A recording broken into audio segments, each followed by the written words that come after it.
Now we are going to see one problem in unit 2, that is how we can calculate the stress, reactional force, force vector and stiffness matrix in the tapered bar. That is tapered bar. In this problem consists of the tapered plate. This is the tapered plate as I have drawn here. You can see in this the area varies continuously. It is from the here to here, it's completely decreasing and decreasing. If it is here, it is increasing. So what we have to do, it is very difficult to solve the problem through finite element equation since the area varies. So first what you have to do is this tapered section should be converted into stepped bar as we done in the previous problem. It should be converted. For this what we have to do, first find out the area of this tapered bar at the top, at the bottom and in the middle. Here in the problem they insist to find out the two elements. That is why two elements means here in the middle, if you section it, discretize it, 1, 2. So we should be able to find out the area here, here and here. So now we will see the problem. What does that? Consider a tapered steel plate of uniform thickness. Thickness is given, the Young's modulus is given, and weight density it is also given, and self weight, that is a self weight, and where we will use the self weight as this produce while finding the body force vector. So here it is clear that is self weight. So we have to find out the body force vector. If the self weight is neglected, we don't want to find out the body force vector. So now P is equal to 100 Newton and it is in the midpoint. At its midpoint and solid down, calculate the following by modeling the plate with two finite elements: global force vector, global stiffness matrix, displacement, stress and reaction force. So this is the bar it is given. This is 150 mm thick. This is length of this is 150 mm and it is 75 mm. This width is 150 mm. This is 75 mm. This is 600 mm. So in the middle point is 300 mm. At the middle that some force is acting, that is P. That P is equal to 100 Newton. So all the data I have written here, everything. Now what I am going to do, I am going to calculate the area of the tapered section at the top, at the middle and the bottom. Tapered section. After that we will convert it to stepped bar. So area of the element is varying in each cross section. It is difficult to solve the problem. Consider the tapered bar into stepped bar. So find the area of this. Area at the top. Area of the top is that area that is width into thickness. What is the width? Here it is 150 mm. Thickness it is already given 25. So this you got it. Area of the top. Now we'll go to the area of the bottom. Area of the bottom will be 75. This is width into 20. The thickness will be the same throughout the bar. Throughout the bar, the thickness is the same. So you don't worry about that. The thickness is 25. So from there you find out the area. Then middle. Middle is the average. The middle is the average one. The middle is the average one. So you find out the area at the top, area at the bottom and area at the middle. So area at the middle is the average of the bottom plus top. So area you get at the bottom and area at the top, add it and divided by 2. You will get this into thickness. So you got this. Now these are all the areas of the tapered section. Now with this area you convert that into tapered section. How? From tapered section I have drawn it 1, 2. This area, element area, we have to find it out. So area of the top and area of the bottom, the middle. So area of the top and area of the mid. This gives you this one. I have divided by 2, average. This is the average area. And again this and this, 2 plus area 2 plus area 3 divided by 2. So I got this. So area of the element 1, area of the element 2 we got for the stepped bar. This is for the tapered section. From this area we are calculating the area of the stepped bar. So now we will go for how to do the problems. First we have to find a global force vector. The global force vector is given. So body force could rho into A into L by 2, 1, 1, 1. Rho used is given. then substitute all the values that is given value. So row 1 you know, area 1 you know, E1 you know. This is completely, you have to fill the areas, substitute the areas of stepped bar, not the tapered section. Please careful about this.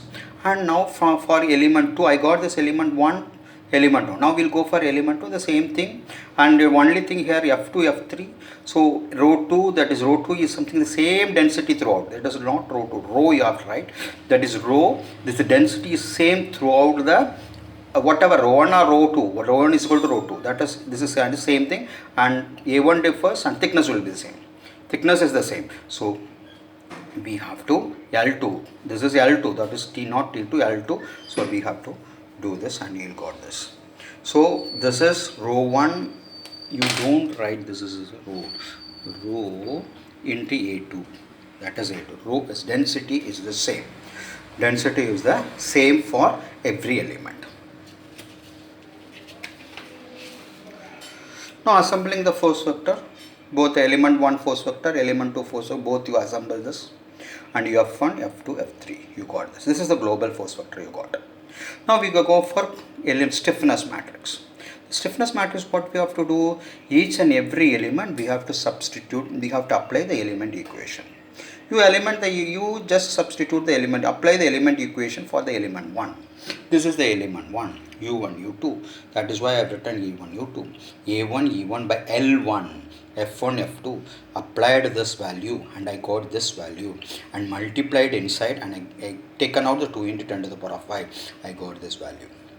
So this is the value I got element 1, for element 1 stiffness matrix, it's local stiffness matrix. Now we will go for element 2 and again A2, E2 by E is the same. E is the same here, not E2.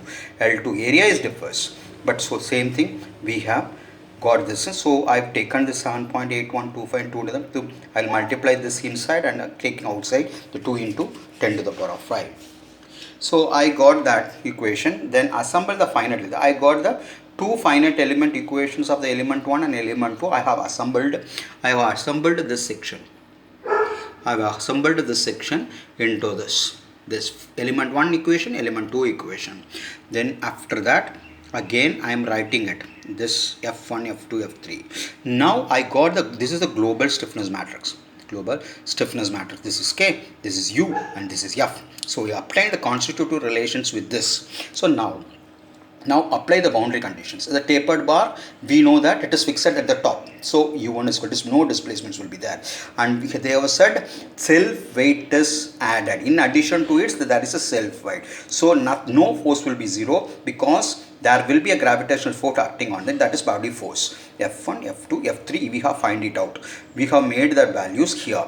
So I substitute that value and U1 is equal to 0, U2 is 0, then make. So since the U1 is a 0, so cancel the first row and first column. I cancelled it. I got this equation. So from this we can find out the multiply inside and form the algebraic equation. That's what I got.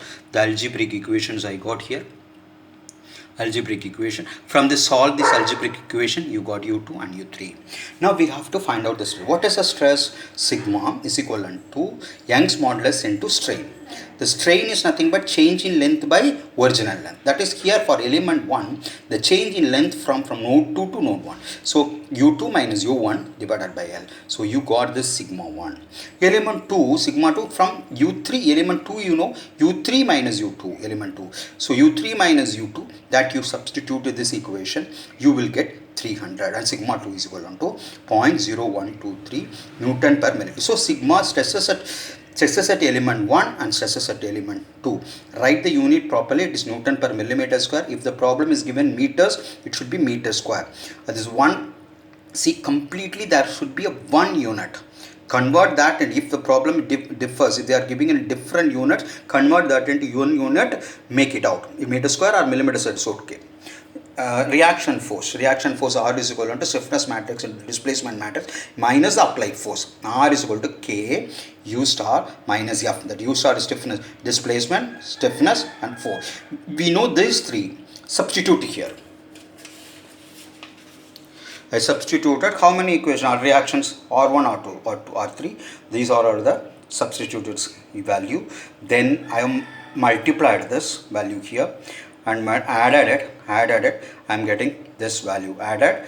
This is multiplied value, this value minus this value, this value minus this value, this value minus this value, you got this value. So see, at the reaction force, at the reactions always exist at the supports. Reaction always been at the support. See, R2 is equal to 0, R3 is equal to 0. So this is the right answer you are getting it. At the reaction, at the fixed at support, the reaction is this one. But this must be equivalent to the applied force. That is, since we have calculated F1, F2, F3. Add these two forces and that should be equivalent to this forces, but it should be in opposite sign. That was a written. F1 R1 plus R2 plus R3. This is the equation because 0, 0. F1 plus F2 first. These three equations I added. So this is 230, this is positive, this is negative. So this problem is right. What you have done is right. So then I am writing the result. F is equal to this much. This is very necessary and everybody write with unit. This is Newton. K is equal to stiffness matrix. That is F by X. That is, this is Newton by millimeter, and rest all I have written. So you write the units and then present the result in a proper way. See, the reaction force is at the supporters minus the rest is 0. It is right answer. And we have right answer in this. We have the element, divide the element in a proper way. Probably the exact value we have got it. That is, thank you.